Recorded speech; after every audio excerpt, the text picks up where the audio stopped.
bem-estar animal.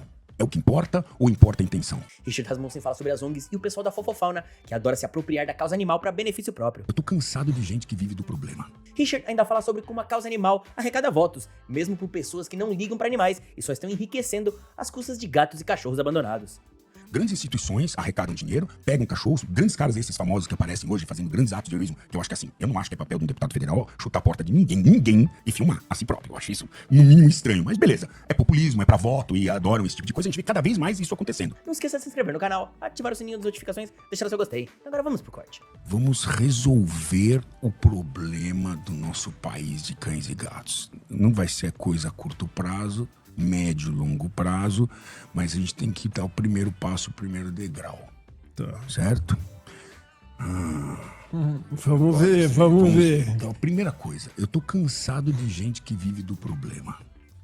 Eu não vejo as pessoas realmente querendo resolver isso. Eu vejo cada vez mais lei, às vezes lei em cima de lei, aí surge uma coisa específica, um cachorro que aconteceu uma situação, aí vira uma... Então transforma-se numa coisa popular e uma lei, não sei o quê. E eu vejo, assim, às vezes mais amor pelos bichos do que pelos humanos, né? Eu vi que é uma coisa assim... Cara, a gente não tem ninguém que ama mais a gente do que a gente vive pelos animais, mas assim, cara, nós somos os seres humanos e eu vejo, assim, uma confusão. E talvez a gente vai entrar nessa questão de gente é gente, cachorro é cachorro, coisa é coisa. Mas, enfim, vamos lá. Nossa, esqueci que eu me perdi meu raciocínio aqui. Acabar com os problemas dos cães Vamos e lá. gatos. Então, soluções pra gente resolver problema. Primeira pergunta que eu quero te fazer. Existe maus tratos em criadores de cães? Em que caso existe esses maus tratos? E em que caso você acredita? Você é contra a criação de cães? Não sou contra. Eu sempre procuro, quando as pessoas buscam me ajuda para escolher, eu acabo tendendo a não descartar os vira-latas em abrigos. Perfeito. Então, dependendo do perfil que a pessoa quer e tudo mais, eu vou conversar com ela para ver se existe a possibilidade dela adotar. Mas muitas vezes acaba não existindo essa possibilidade e eu ajudo a pessoa a adquirir o cão de uma fonte confiável, que tenha uma criação decente, que cuide bem dos animais. E Isso aí... existe. Bons criadores, então. Sim, Existem maus criadores? Existem também.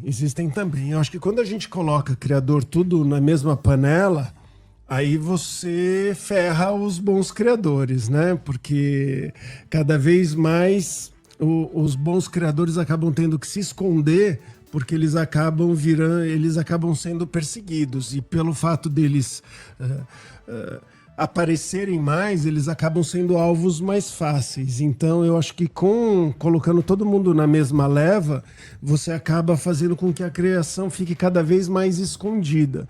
E a solução, às vezes, para esse tipo de problema...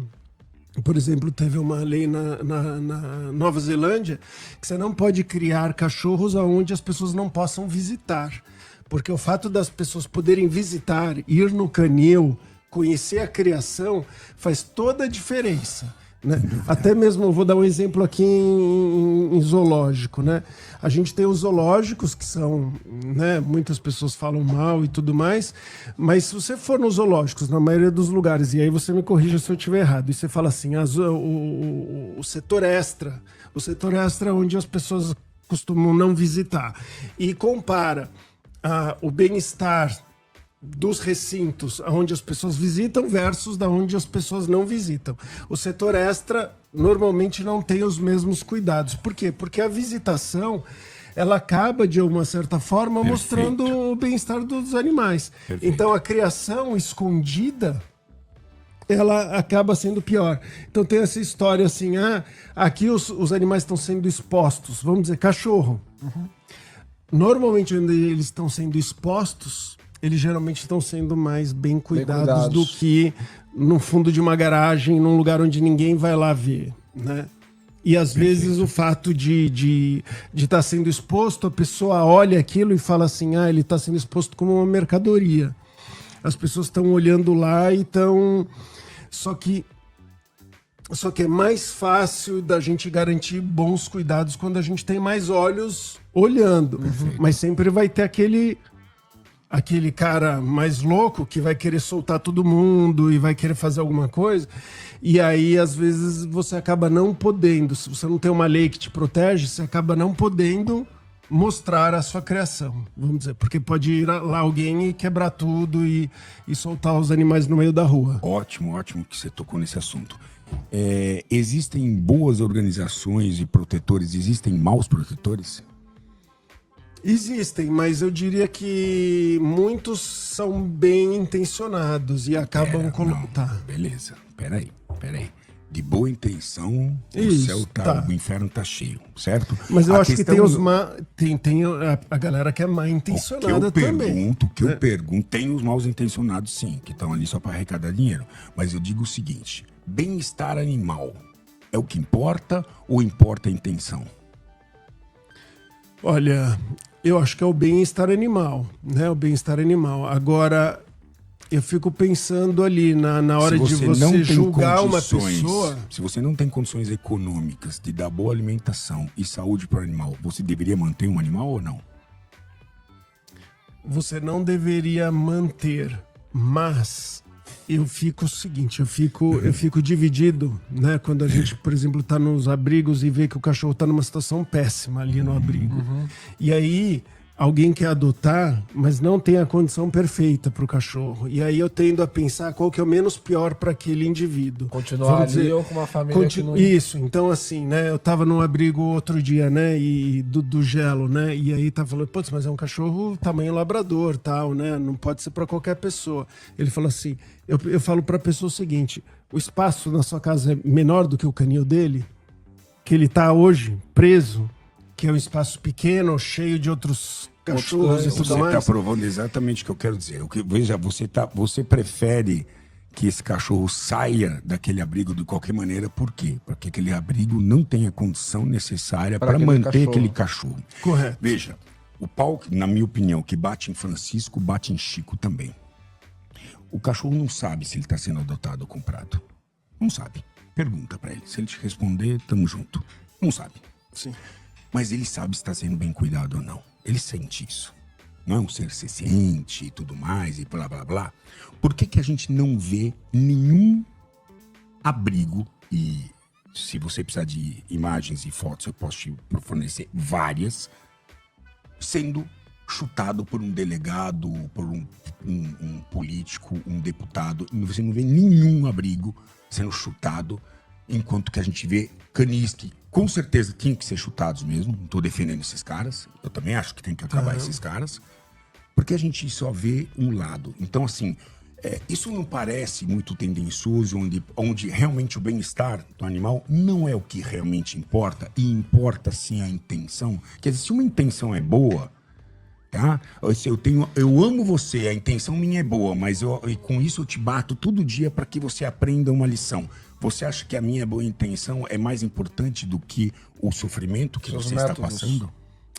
Eu acho que não, mas eu vou fazer um contraponto aqui, né? Assim, por exemplo, num abrigo, a gente tem os recursos ali limitados e você tem que cuidar daqueles animais da melhor forma possível. E às vezes a melhor forma possível, ela está longe de garantir bem-estar.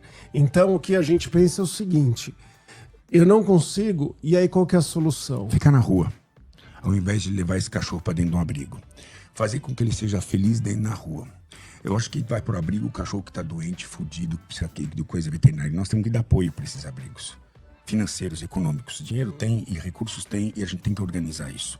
Eu não sou contra o abrigo. Eu sou contra o mal-estar. Eu sou contra o cachorro ser mal cuidado em nome de tudo a beleza. E eu vejo que existe uma hipocrisia nesse sentido, porque não é sensacionalismo, porque se um delegado chutar a porta de um abrigo, vão falar, meu Deus, que absurdo. Desculpa, talvez precise tirar aqueles cachorros lá, porque a condição... Eu já estive em situação por conta de um hospital, porque eu estou no meu lugar de fala naquele momento que eu dei assistência durante 5 anos, agora está alugado por Guarujá o meu hospital, onde a gente cuidava de cachorros em abrigos. E assim, não estou dizendo senhoras coitadas que às vezes dependiam mais do cachorro do que o cachorro delas, tá? E esses cachorros não tinham que estar lá, porque a pessoa não tem a condição econômica, psicológica, muitas vezes, de estar com 200 cachorros numa casa de 100 metros quadrados, cara. E isso também não é bem-estar. E não há razão no mundo que me faça dizer, de boa intenção, que aquilo não deveria acontecer. Richard, então os abrigos hoje que não têm condições de garantir bem-estar, né? Porque eu diria que a maioria deles, na sua opinião, esses cachorros deveriam Nós temos que avaliar. Não, a gente tem que avaliar caso a caso. Primeiro, não deveriam ter sido retirados de onde quer que seja que foram retirados. A gente tem que fazer a avaliação de caso a caso e ver quem tem condição de realmente cuidar, tenha conhecimento para cuidar. Muitas vezes são pessoas que amam, mas não têm conhecimento. Então acho que a gente tem que passar por uma... Assim como a gente tem que acabar com os criadores, maus criadores, e separar o joio do trigo, nós não podemos passar o pano se a gente está pensando nos cachorros, se a gente está pensando nos anjos que vivem por aí, que são boas intenções, aí não dá, a gente vai viver em outro planeta. Mas a gente tem que passar por uma avaliação, ver se as pessoas têm condição mesmo, e tem que ver qual que é a logística, porque sabe o que acontece hoje que eu vejo muito? Grandes instituições arrecadam dinheiro, pegam cachorros, grandes caras esses famosos que aparecem hoje fazendo grandes atos de heroísmo, que eu acho que assim, eu não acho que é papel de um deputado federal chutar a porta de ninguém e filmar a si próprio. Eu acho isso no mínimo estranho, mas beleza. É populismo, é para voto e adoram esse tipo de coisa. A gente vê cada vez mais isso acontecendo, né? Mas aí esses caras resgatam um monte de cachorro, fazem essa história toda e depois a gente tá... É a mesma coisa com a devolução de animais silvestres na natureza. O que vale é o acompanhamento. A gente perde o acompanhamento. A gente perde, não sabe. Aí esses cachorros são distribuídos para essas senhoras coitadas que não têm dinheiro, tiram sua própria comida para dar comida pro cachorro. Mas isso não é suficiente. Isso não basta para dizer que isso está certo. Essa intenção não é suficiente, na minha opinião, para passar o pano e dizer não, porque a gente não está levando em consideração o bem-estar do animal. E tem que levar isso se é bem-estar animal, tem que levar primeiro em consideração o bem-estar daquele animal. E não é porque tem pessoas que estão bem intencionadas ou que gostariam de fazer que é suficiente, senão a gente tá lascado. Não, Muito obrigado por ter ficado comigo até o final desse vídeo. Não esqueça de se inscrever no canal, ativar o sininho das notificações e deixar o seu gostei. Todo dia tem um corte novo pra você. Dá uma olhada no canal, tem muita coisa legal já. Até amanhã.